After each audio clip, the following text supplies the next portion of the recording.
Anil ji, chart corner pick है steel authority of India, SAIL पर खरीदारी की राय है। यहाँ पर एक बुलिश एनगल्फिंग कैंडल बन रही है और ये बुलिश एनगल्फिंग कैंडल कोई नॉर्मल कैंडल नहीं है। ये पिछले 2 दिन के हाइज को, मतलब कि पिछले 2 दिन की कैंडल्स को एनगल्फ कर रही है।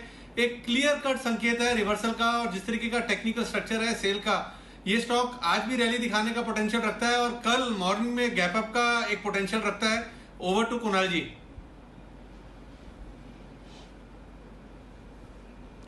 अनिल जी, देखिए कई सारी वजह है सेल पर खरीदारी की राय देने के लिए। सबसे बड़ी वजह है कि एक मेजर सपोर्ट है 121.22 के आसपास, उस लेवल को स्टॉक ने नहीं तोड़ा।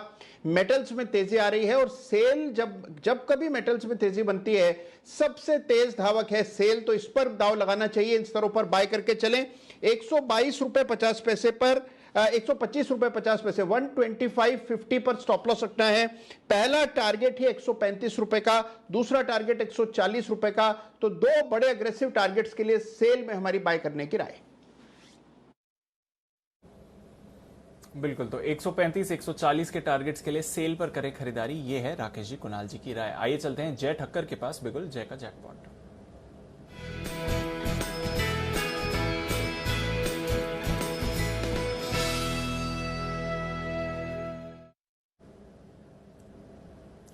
बताएं जय।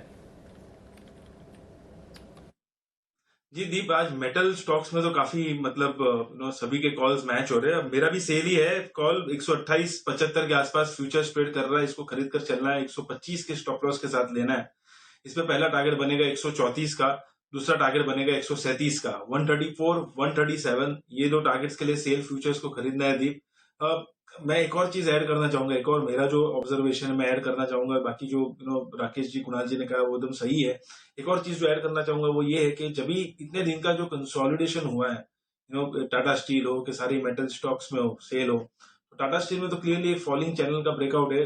सेल में जब मैं सारी ये कंसोलिडेशन के हाईज और लोज ज्वाइन कर रहा हूँ, जो कुणाल जी बता रहे थे अच्छा बेस बना है, तो सारे बेस अगर मैं ज्वाइन करता हूँ, टॉप्स ज्वाइन करता हूँ, तो बहुत ही अच्छा एक सिमेट्रिकल ट्राइंगल पैटर्न फॉर्म हो रहा है। वीकली चार्ट्स पर भी अगर मैं देख रहा हूँ तो काफी ऑब्वियसली दिख रहा है ये पैटर्न, और ये फोर्थ वेव में बना हुआ है। तो मुझे ऐसा लग रहा है कि जो हिसाब से एक सिमेट्रिकल ट्राइंगल पैटर्न फॉर्म हुआ है, रिस्क रिवॉर्ड जनरली ऐसे पैटर्न्स में काफी अच्छे होते हैं, एंड इसीलिए खरीदने की सलाह है। मुझे तो ऐसा लग रहा है पोजिशनली दीप अगर 136 निकाल देगा तो 150 पार भी चले जाएगा, मतलब प्रीवियस हाइस को भी निकाल देगा।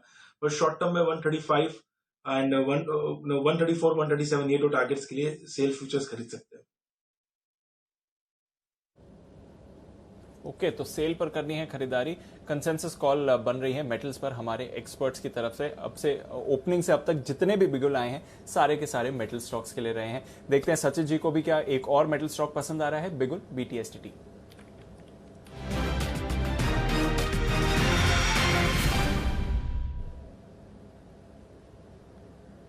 बताएं सचिन जी, मेटल्स या फिर कुछ और? दीपांशु, मेटल्स के रिलेटेड है बट मेटल्स नहीं है, स्टॉक है L&T।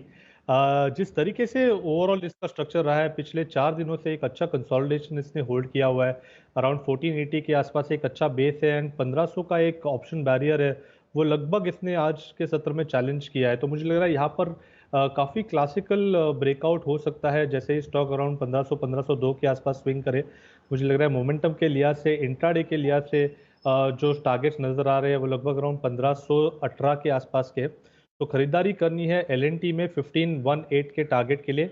स्टॉप लॉस आपको लगाना है अराउंड 1485 के आसपास।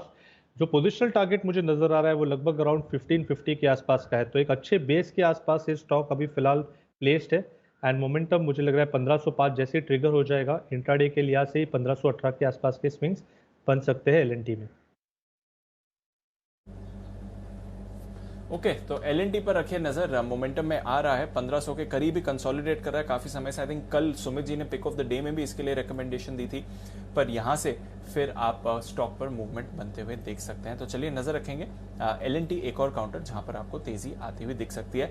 हिंडाल्को भी मूवमेंट में आ रहा है, एक बार हिंडाल्को पर भी राय ले लेते हैं किरण जी से। क्या करें सर? 395 के लेवल्स पर आया हिंडाल्को।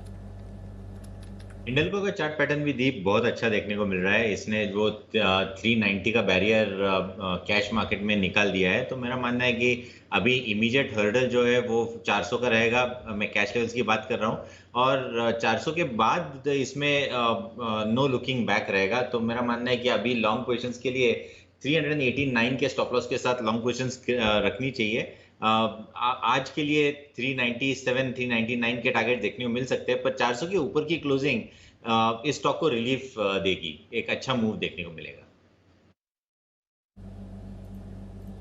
ओके, तो ये है आपके लिए हिंडाल्को, नजर रखिए इस काउंटर पर। आइए अनिल जी से भी जानते हैं बाजार पर क्या करना है। भरपूर एक्शन बनते हुए दिख रहा है, चलते हैं अनिल जी के पास मार्केट स्ट्रैटेजी के लिए।